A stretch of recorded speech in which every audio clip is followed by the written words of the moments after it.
Well, let's get started. Hello, everyone. Thanks so much for attending our talk today. I know I speak for myself as well as all the other presenters on this panel today when I say that we're super excited to be here today and share some awesome wolf conservation resources with you all. So let's go ahead and get started. So today we're going to be talking about some awesome wolf conservation and management resources that we put together and hope you all use in the future. So these resources can be found online at wolfplanning.org, which is the URL on your screen right now. And we'll actually go to this website later in the presentation so that you all can see how to navigate the page and what its many resources are. But the hope is that these resources will allow advocates like you to engage with wolf conservation planning all across the nation and help work to protect and conserve these amazing animals.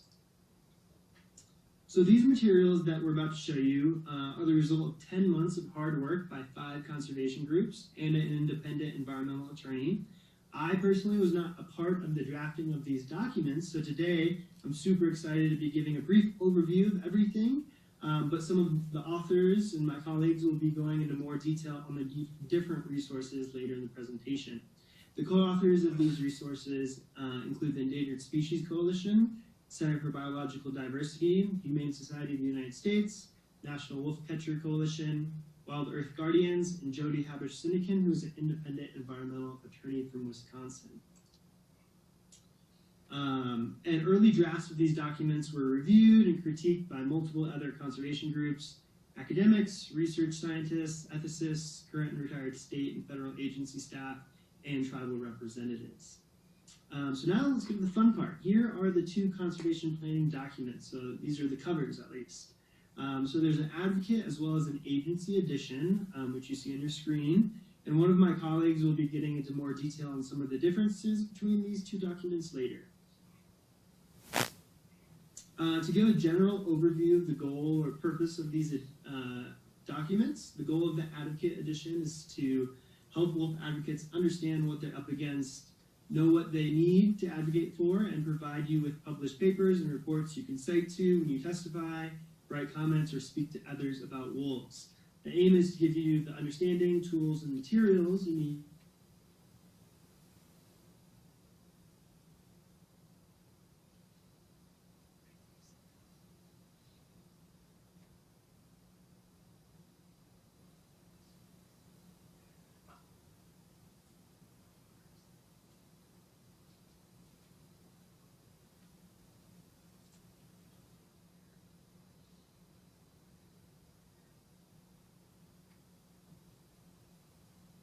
state politics serves to advise advocates to be aware that state wolf planning processes and plan implementation are subject to political forces that affect wolf conservation efforts.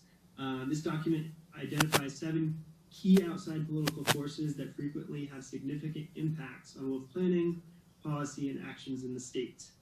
The Words Matter document focuses and identifies how language and words currently in use are often an obstacle to change. And the last document on the screen here shares common pitfalls to avoid for public advisory groups engaging in wolf conservation planning. But like I said, we'll get into more detail on these later in the presentation. As well as the 3 great appendices and the 2 guides, both wolf planning guides hyperlink to a large resource bank with more in-depth discussion and literature citations to hundreds of science papers, polls, and academic reports that everyone is free to look at and use in their work. So the goal of these resources are to help change the way wolf conservation is seen and cause a paradigm shift. So it's time for agencies to change how they steward and view wolves, not as an obstacle to overcome, but as the conservation opportunity that they are. So to achieve this paradigm shift, these materials ask agencies to adhere to key principles and explain why they're needed. These principles include acknowledging the intrinsic value of wolves, following the best available science, respect tribal treaty rights and cultural ties to wolves, uphold democratic processes for public involvement in wolf planning and stewardship, address livestock-wolf conflicts through proactive, non-lethal measures instead of killing wolves, prohibit recreational wolf hunting, trapping, and consider the ethical implications of any action affecting individual wolves or wolf families, including in research and in handling of wolves. So with that, I'm going to go ahead and turn the floor over to Amanda, who's going to go into more detail about the wolf conservation planning guides. And during that, I'll also be sharing my screen and navigating the website, so you all will be able to access these at a later time. So I will switch to that, and Amanda, go ahead and take it away. Thank you so much, Dylan, and I am going to apologize in advance for any dog barking you might hear in the background. Our neighbors are playing basketball in their driveway, and he really wants to go join them. So let's jump right in, and we'll head over to wolfplanning.org. So on our homepage, if you scroll down a little bit, you'll see the links to the two resources that Dylan mentioned. As he said, one is written for advocates, and one is written for state wildlife agency professionals. So these two resources are very similar, but there are some important differences that are worth noting. The agency resource provides more context about why agency professionals should care about the contents of the resource, what we have in common, and how this resource can help them in their efforts to navigate wildlife decision-making, given America's evolving values around wildlife. Well, the Advocate's Guide provides more background and context regarding the history of wolves and how wildlife policy decisions are made. You'll also notice a slightly different tone between the two. For example, when we talk about public advisory groups in the Advocate's Guide, we might start a sentence with, quote, to avoid stacked committees that favor or overrepresent certain interests over others, public advisory groups should be, et cetera, et cetera. But in the agency resource, we might say something like, quote, historically, public advisory groups have been disproportionately represented by agribusiness and hunting and trapping interests, and it is essential that group composition, blah, blah, blah. You get the idea. And then finally, you'll notice that the afterwords are very different. Well, the afterword in the Advocate's Guide is a letter from us to you. The afterword in the agency resource, again, talks about why it's important to consider the contents of the resource given our modern society. So because of these differences, it's very important that if you want to share these resources with agency professionals or other decision makers, that you share the agency resource rather than the Advocate Guide. For today, though, we'll focus on the Advocate Guide, so if you want to click into that. So as Dylan mentioned, the Advocate Guide identifies the fundamental elements of a state wolf conservation plan and walks through the planning process so advocates like you have the information you need to successfully help wolves. Our forward includes a brief overview of the history of wolves in the U.S. and the most recent delisting decision. As I'm sure you're all aware, in November of 2020, the U.S. Fish and Wildlife Service published a final rule removing federal Endangered Species Act protections for wolves in the lower 48 states. So as a result, wolf management is now the responsibility of state and tribal authorities. Some state agencies may create their state's first ever wolf management plan, while others may update existing wolf plans. Either way, experience shows us that wolf planning is not easy, and we've seen states' efforts break down in the face of familiar pitfalls, leading to outcomes that go against best science and the values of coexistence that are held by most of the state's residents. Our hope is to provide you with the information and tools you need to be effective advocates and to hold your state accountable to best science, ethics, and a fair and representative process. So in our guide, we identify 3 key questions that are central to any state wildlife planning effort. What is the goal of the conservation or management plan? Why is that goal appropriate? And how can that goal be accomplished? We do note that those questions can't be answered by only looking at science. Instead, we also have to look at value judgments and systems of thinking. We know that American values about wildlife, including wolves, are becoming increasingly rooted in an ethic of coexistence, and we hope that these resources will help plant the seeds for future value-based discussions between state wildlife agency professionals and wildlife advocates. We go on to provide our answers to those 3 key questions, and you can read our answers more in depth in the guide, but to summarize, we feel the goal of a state wolf conservation plan should prioritize wolf stewardship and a broader vision for conserving species in the face of global climate change and mass extinctions. We aim for a plan which allows wolves to fill their ecological role, resulting in self-sustaining and self-regulating populations. The plan should be geared towards human-wolf coexistence, And these goals are appropriate because wolves have intrinsic value and are an integral part of a healthy, intact ecosystem. These goals can be accomplished by ensuring that wolf plans incorporate best available science and traditional ecological knowledge, manifest the democratic principles of fair and inclusive representation, and acknowledge conflicting values among stakeholders through an ethical lens. The second half of this document is the guide itself. Here we discuss 9 components that should be included in all state wolf plans. While this guide contains an overview of each of these components, the appendices and resources linked to throughout can provide you with additional information and context. So the 9 components are, first, a reliance on the best available science. And we define that as current science that is measurable, consistent, peer-reviewed, and evidence-based, together with traditional ecological knowledge. This can be used to inform a number of components, including things like the causes of wolf mortality and threats to sustainability. 2, a representative, equitable, inclusive, and transparent decision-making process. Science and technical advisory committees should include both agency and outside wolf experts, and public advisory groups should be composed of a diverse array of interests, not stacked to favor or overrepresent certain interests. These groups should also avoid common pitfalls, such as unbalanced representation and decision-making based on compromises in politics over science. Number 3 is the honoring of tribal sovereignty, tribal rights and values, and recognition and integration of traditional ecological knowledge. In addition to required government-to-government consultation on wolf issues, states should afford every tribe located in the state with the opportunity to participate in the plan decision-making process. And next is ethics considerations in wolf plan development and implementation. In other words, ethics is not an add-on to science, but rather science and ethics are complementary. Science helps keep our facts accountable and explains how ecological and social systems work, while ethics helps keep our values accountable and explain what we ought to do.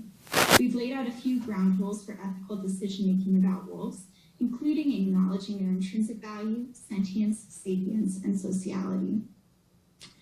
Number 5 is a commitment to non-lethal wolf management, including putting an end to wolf hunting and trapping seasons. Next is the creation of state wolf conflict deterrence programs that require, prioritize, incentivize, and enforce non-lethal measures. 7 is the funding of state wolf programs to further the public acceptance of wolves and promote coexistence. 8 is a commitment to adaptive management. And what I mean by that is a clear statement that the wolf plan is to be updated every 5 years with newly available science and ethical discourse, modified to reflect new understandings, and updated and modified according to a clear statement and transparent process that is easily accessible to the public. And lastly, regional and binational cooperation. This is essential to facilitate wolf dispersal and habitat preservation and genetic diversity in recovering populations. So in addition to the guide itself, we've also included a number of appendices, which Amaru will discuss next. You'll also find our lengthier comprehensive resource bank. You'll notice those bolded or underlined phrases throughout the guide are actually hyperlinks to our comprehensive resource bank, which includes citations to relevant literature and additional insights. So I think that about covers it for the Advocate's Guide, and we really do hope that you'll find it to be a valuable resource. And with that, I'll turn it over to Amaru. Thanks, Amanda. And thank you, Dylan, for running our slides here. So these guides provide you with fundamental principles for wolf planning, but there's additional information that you're going to want to have at your fingertips so that you're going to be best equipped to change the status quo, to change the paradigm for how wolves are managed in this country. And that additional information is contained in the 3 appendices that are also here on this webpage. I'm going to give a brief overview of each one now, and we're going to start with the one that's easiest for you to incorporate in your daily conversations and written products when you're talking about wolves. That is the document called Words Matter, Changing the Paradigm Through Language. Because the fact is that words do matter. Some words that are currently in use are obstacles for change. Agencies and wolf opponents use euphemisms that fail to accurately convey what is taking place. It misleads the public, And it also stigmatizes wolves with negative moral connotations. In this document, we've chosen 6 different words or terms that are commonly used, and we offer replacements, but we all likely can think of others.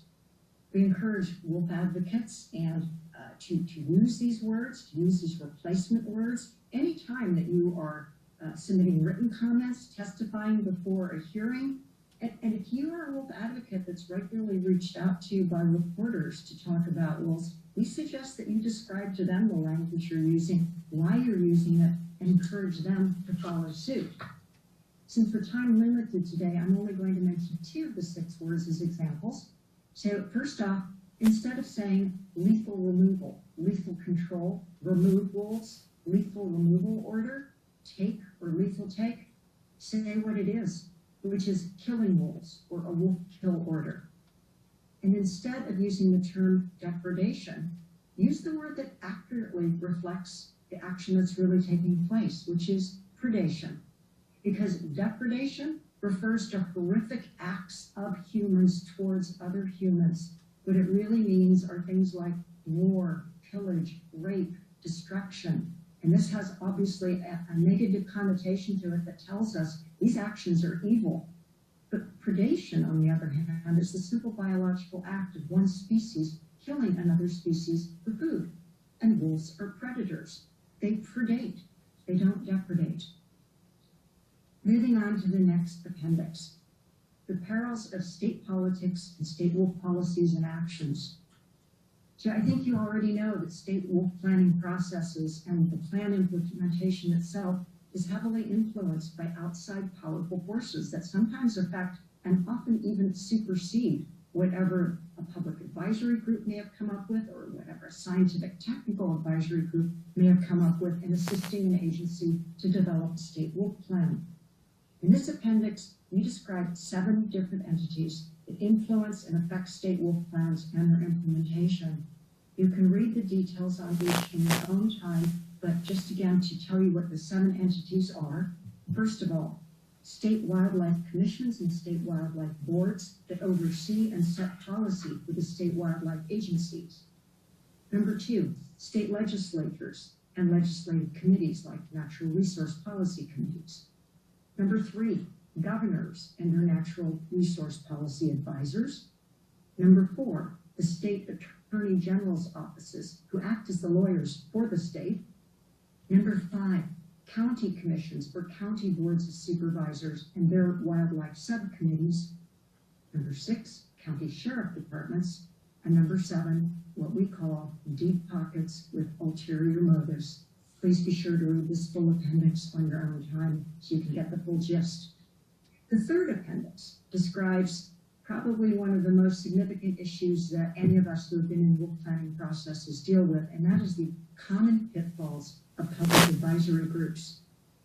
Most state agencies, when they decide to develop a state wolf conservation plan, assemble an advisory group to assist them. And if you live in a state that is either crafting a new plan, updating an existing plan, or seeking advisory assistance on how to implement the current plan, you may actually find yourself applying for a seat on that advisory group.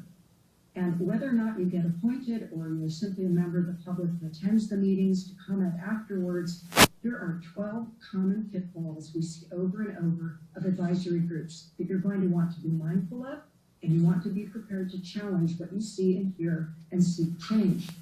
So the first one is not giving science its due. What we find very often in these advisory groups is that rumors or anecdotes are held on equal footing with science, and then the agency fails to correct any misinformation that's stated by an advisory group member. Second, there's a lack of transparency about whether decisions are being made as a value judgment, as a factual claim, or based on scientifically verified facts. And examples of that might be setting recovery goals or population objectives or management thresholds, claiming that they're based on science, when in fact they're actually based on value judgments like how many wolves will we tolerate? How many predations will we tolerate before we execute wolves? So on. They're deeply embedded in this process. Number 3 is a big one, inadequate facilitation. Often the advisory groups have a facilitator who runs the meetings, but when the facilitation is not done well, interest groups are allowed to take over those meetings and force their own agenda. A lot of times what happens is the facilitator is actually an employee of the agency, and that's not appropriate either because the agency itself is a stakeholder. And so the group should instead be facilitated by a third-party neutral. And even there can be some pitfalls. I'll get to that in a moment. Number 4, inequitable and unbalanced representation. As Amanda mentioned earlier, agencies tend to stack these groups with people who have traditionalist values, agricultural representatives, representatives from the hunting community. And it's very, very frequent that they vote as a block.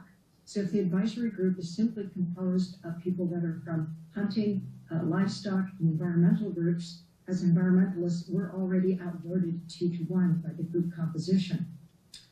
5, cutting the public out of decision-making. So some advisory groups have no public input opportunity at all. These are, after all, simply advisory groups. And then other groups do allow for public input, but it's very clear from the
and its actual implementation, they're all subject to political influences.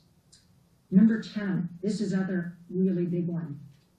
We often see a tendency of wolf advocate representatives in these groups compromise. In advisory groups, wolf opponents rarely seek compromise, but wolf advocates often do. And instead, what we recommend is that wolf advocates should be meeting together before and between each meeting in order to identify principles and goals and non-negotiable lines in the sand. These can be revisited later if a change is needed, but you really need to be all on board together. Number 11, this is another really big one. Most frequently, the method used for making decisions in advisory groups is a consensus-based model. But that's not the only way to make decisions in advisory groups. And in fact, what the studies show is that consensus-based models do not promote change. Instead, using consensus as a way to make decisions promotes the power maintenance of those interests who had power to begin with. There's other models to use. One of them is called argument analysis, and you can read more about what that's all about in the hyperlinks to the large resource bank. Lastly, setting of wolf population caps, zones, and compromises, and wolf distribution and recovery objectives. Wolf advocates are going to be needing to work hard to argue against all of these because all of them seek to artificially control and suppress wolf numbers, distribution, or both. Having gone through these 3 appendices, I'm going to take about 30 seconds here to mention one other important document on our website, and that is this FAQ on the intrinsic value of wolves. So what this document discusses is, what does it mean when we argue that wolves have intrinsic value apart from whatever value of the trait we humans ascribe to them? This excellent piece was written by Dr. Michael Paul Nelson, who is an environmental philosopher teaching at Oregon State University, and he wrote this for all of us to make use of. So please be sure to read it. It will help you immensely whenever you speak or write or testify about the intrinsic value of wolves and why we need to care about them and protect them. So with that, I'm going to give the floor over to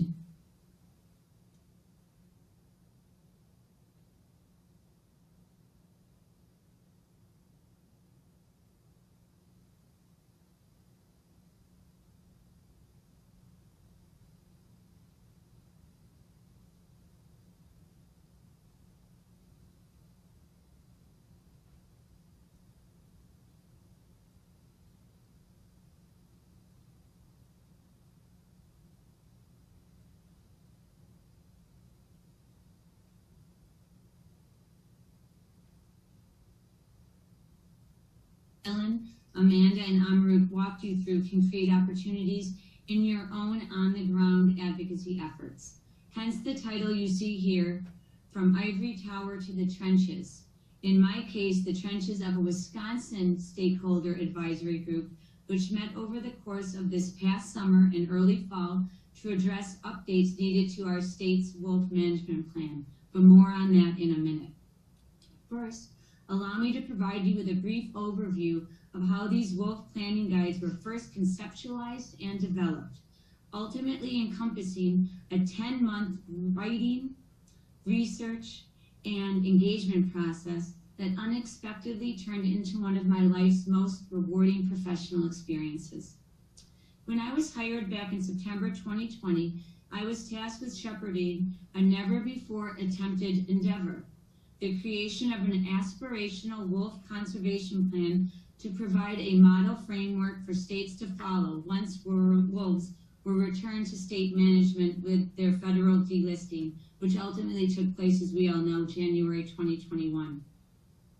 As you know for yourselves, then and now, state wolf management plans are primarily aimed to appease the interests of livestock operators and the hunter-trapping lobby, resulting in state wolf plans replete with state-sponsored hunting and trapping seasons and a full arsenal of lethal measures used to kill wolves. We knew we could do better, much better. So charged with an understanding of the change we wish to see in our world, we began compiling all the best available biological and social science on wolves we could get our hands on. Let me advance this here. Armed with the guiding principles of best available science or bust, and no lethal management, which was an enormous challenge, as you will hear about, we stayed true to a strong emphasis on no compromising, which you heard is one of the primary pitfalls that Amber pointed to. I began a survey of existing state wolf management plans, including Oregon, Washington, California, Michigan, and Wisconsin, and found them all lacking in critical respects, particularly in the realm of social science, democratic cornerstones, and non-lethal alternatives. Every missed conservation opportunity, every outdated approach, every democracy shortfall was flagged and brought back to my virtual pack of co-authors for examination in line with our 3 agreed-upon planning tenets of consensus, confidentiality, and commitment. And so it went week after week, chapter by chapter, the 6 of us challenging and reframing long-held wolf management practices into an alternative utopian vision, complete with our fair share of epiphanies and aha moments. Throughout, we vetted our evolving work product with nationally renowned wolf experts, tribal members, ethicists, and deeply committed wolf advocates like you, all of whom created immeasurable value to the final comprehensive work product. So you see, this is how a dedicated commitment to develop the highest caliber wolf conservation plan for our time started with an intention and culminated in 2 separate guides, 3 appendixes, an FAQ on intrinsic value, and a 166-page comprehensive resource appendix. It can be done, it was done. Which brings us to our next inquiry. How can this treasure trove of resources and principles be used in real-life advocacy efforts? Allow me to share what I've seen for myself. As shown here, the Wisconsin Department of Natural Resources announced back in early 2021 its plans to update the state's existing wolf management plan. Forewarned and forearmed from my months by then of working on the wolf conservation planning resources, I did all I could to deflect the advisory committee's pitfalls, well detailed in our that Amaruk just shared with you. How did I do so? By being proactive, by striving early and often to engage prospective applicants from Wisconsin's wildlife advocate community, tribal representatives, and agricultural sector to secure an advisory committee that would not be stacked against wolf interests from the get-go. And then once our agency resource and advocate guide was finalized, I made sure to get them into the hands of our top Wisconsin agency officials. And with thanks to Abby Fergus, wildlife specialist with the Bad River Band of the Lake Superior Chippewa Indians, I also had the opportunity to present on these resources to the tribal members representing the 11 tribes appointed to the state's advisory committee, and thereby participate in an ongoing strategic collaboration from then on out. Yes, forewarned is forearmed. Let me move this here. Even so, no lack of challenges faced wolf advocates on the advisory committee as we met for four 6-hour meetings, July through October. For reasons of time, I can't walk you through all of them, but please take a look at them now and maybe we can get to them in further questions. But I thought I would focus on one in particular, the challenge, aspiration, and outcome that was accomplished from these guides that I would draw your attention to. It's the one that's marked in yellow, the third tab down. What became evident pretty early on is a pitfall that Amaruk again pointed to from our appendix, which is the prioritization of process over actual conservation outcomes. Of course, my aspiration was to have no compromising on science or on equity, but let me explain to you quickly how this played out in this particular advisory group. How it worked is that the DNR, through its independent facilitator, would require groups like myself, who I was representing the Sierra Club Wisconsin, to consider nutshells. We heard nutshells about 10,000 times during the course of this time, and what they really meant were boiled down statements framed by DNR staff from stakeholders' written submissions and discussion points. But they weren't specific. They were very open-ended and insufficient. Even so, committee members were instructed to rank the nutshells in order of priority by means of a rudimentary input tool called SurveyMonkey, which raised significant red flags and cause for concern.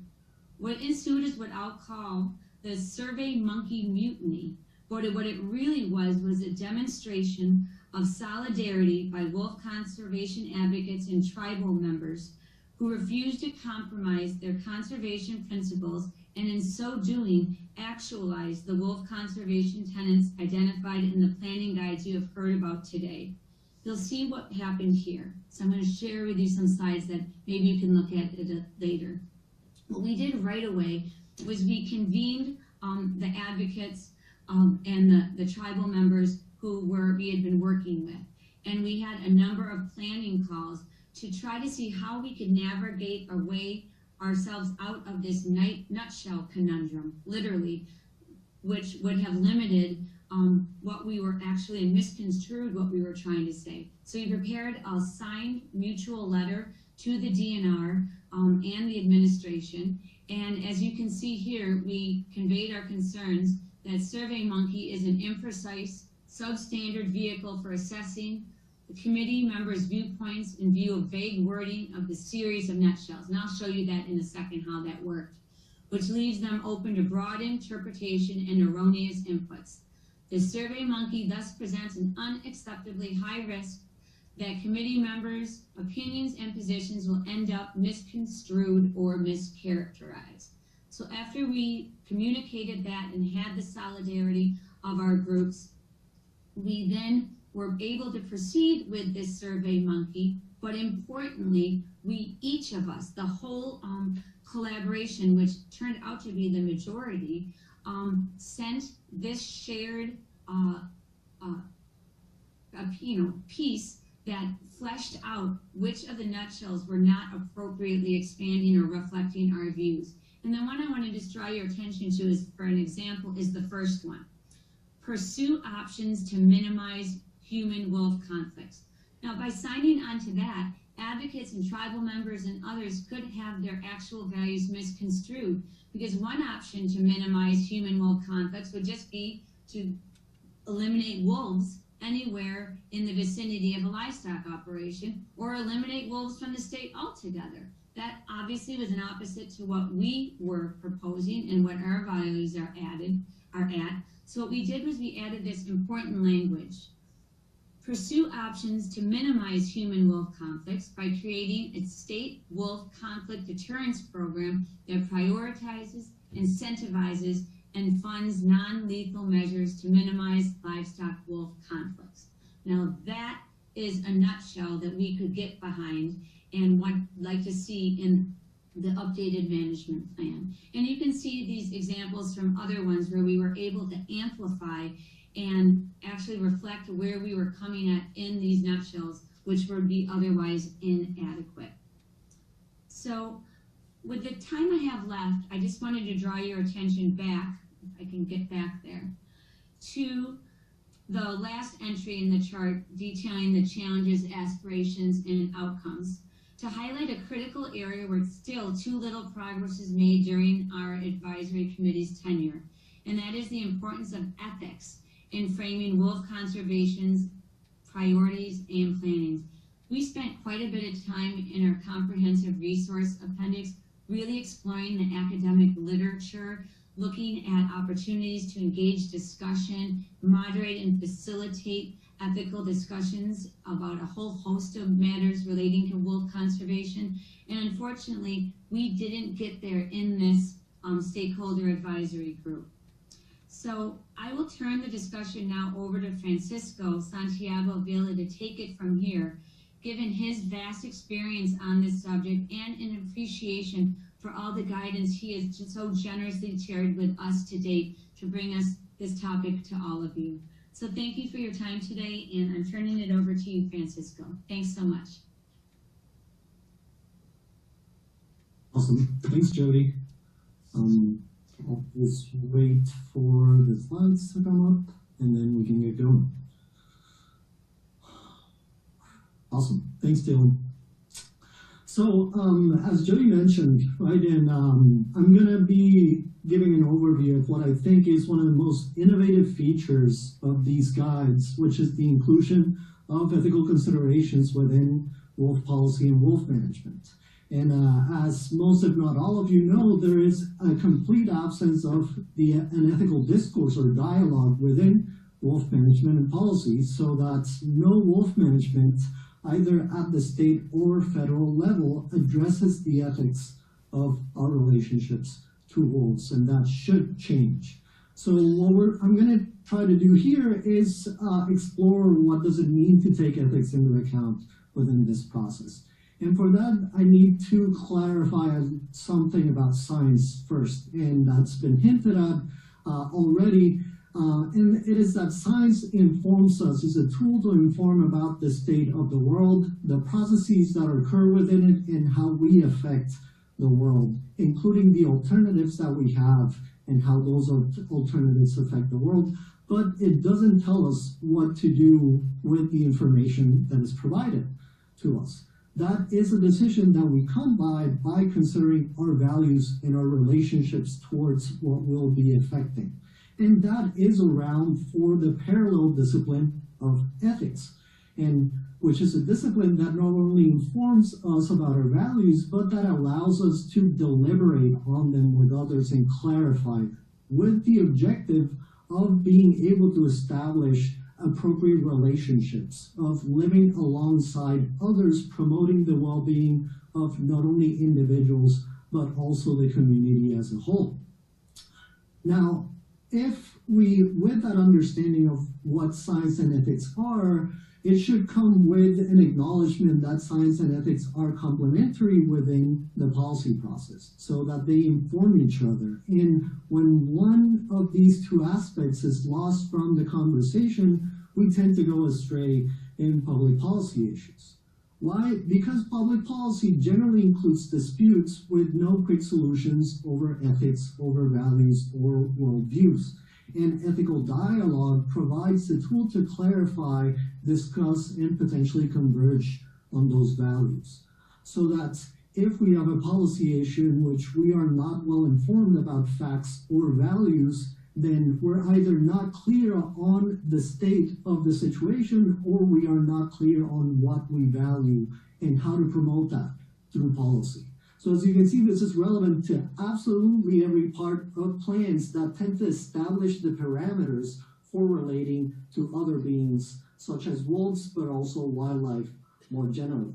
Next slide, please, Dylan. So what can promoting coexistence through ethical dialogue do for both wolves and humans? It can first of all promote a diversity of worldviews and that deliberation to inform our relationship with wildlife. So that through the process of promoting an ethical discussion, you're engaging with different perspectives of how to relate to other beings, instead of, for example, taking them for granted or stereotyping them. And this is something that is seen on a lot of wolf management processes. Like, for example, in the process in Wisconsin, on which I do most of my research, there's no exploration of what is valued by other stakeholders in the process or why. And instead, there is a lot of stereotyping as one of wolf advocates versus wolf opponents that are homogeneous groups. So that this promotion of diversity of views is going to push back as well against a dismissal and underrepresentation of alternative worldviews to that of agencies, public agencies, so that we're promoting inclusive representation. Now, this type of dialogue can also clarify values and attitudes that we have. So it should come with an acknowledgement of our own underlying assumptions about who wolves are. So what is our point of departure, essentially, for valuing? And this, additionally, this clarification of values and attitudes needs to come with a social component of highlighting any social changes in values. Like, for example, the well-evidenced changes in the scientific literature from more traditional and dominating to more mutualistic and considerate views about wolves and wildlife. It can also help us, this ethical deliberation, find a common point of departure by placing both science and ethics in dialogue. So, for example, again, what does science tell us about who wolves actually are? Not only as specimens or as a species, but as individuals, as relatives, as family members. So here, it is important to note that there is a lot of science highlighting, providing evidence of wolves' emotional, conscious, social lives that is completely missing from any type of management plan or policy related to wolves. And this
but they're also psychological, also social, that are brought about by harmful methods and by killing.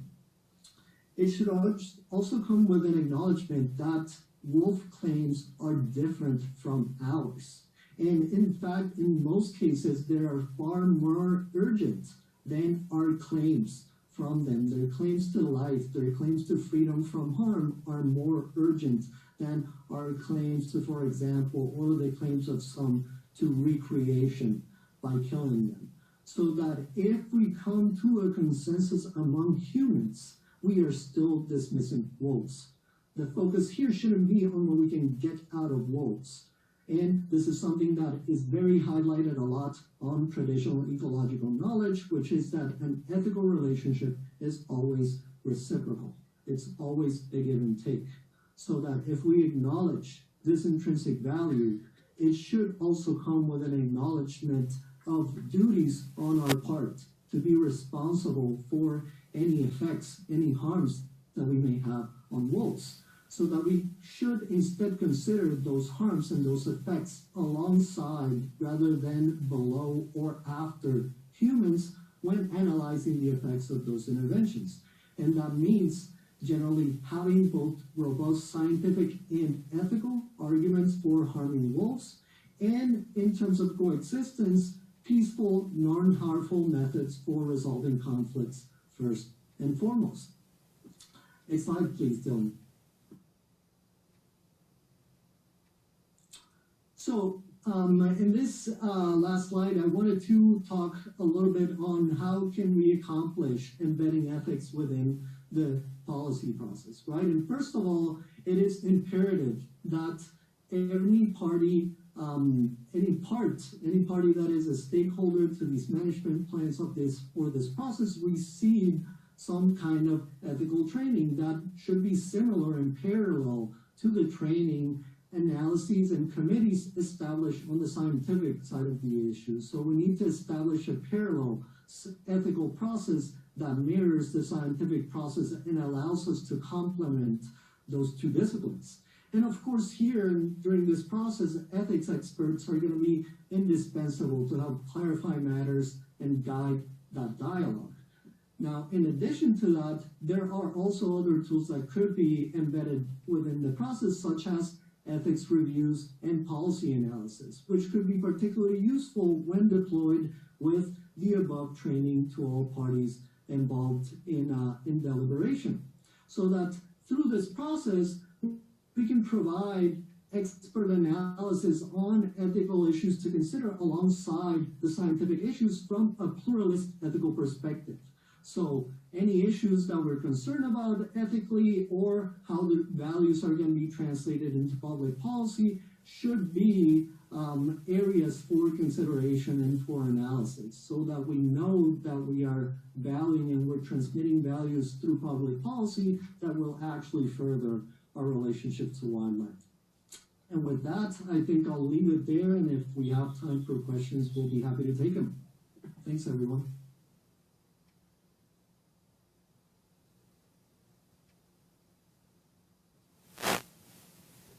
Thank you, you guys. Very excellent presentation, and the resource guide is absolutely amazing. I know I've referenced it many, many times, so thank you so much for all your hard work with that. We are cutting it very close to our next presenter, but I could ask just one question because I know a lot of advocates would probably love to do this. Is there a place on the website that advocates can go in and share their experiences using this guide?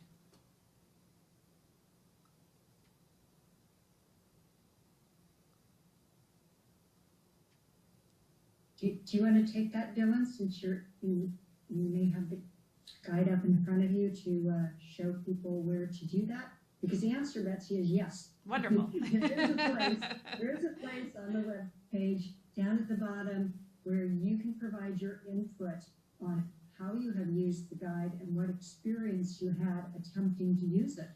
You know, were you successful? Were you not successful? Did you feel like you needed more help? You have an opportunity, yep, right there, to tell us what your experience was about and even ask us questions. That's wonderful. Okay, well, thank you so much, you guys. What an incredible presentation.